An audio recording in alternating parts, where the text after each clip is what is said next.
প্রতিযোগিতাময় এই যুগে ভাবতেছেন কিভাবে টিকে থাকবেন। সবাই তো প্রতিযোগিতা করে কেউ কারো উপরে উঠে যাচ্ছে, আপনি কিভাবে উঠবেন?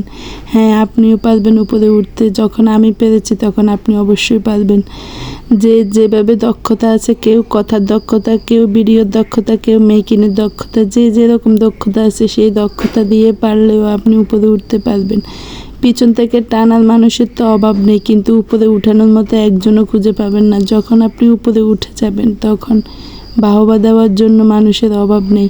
তখন দেখবেন যে বাহবার জন্য প্রচুর মানুষ আছে আপনাকে উপরে আরও তোলার জন্য। কিন্তু আপনি যখন উপরে উঠে যাবেন তখন আর টেনে উঠানোর মতো কারো দরকার হবে না।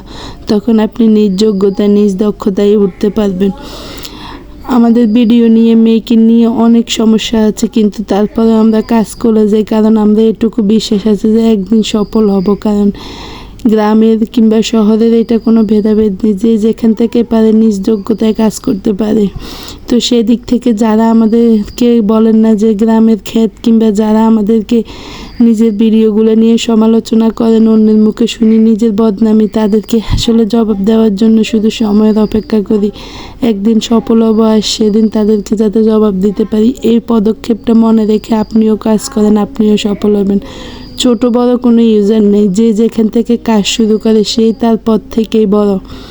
সে তাকে যদি মনে করে আমি একদিন বড় হব, তাহলে ইনশাল্লাহ সে বড় হবে।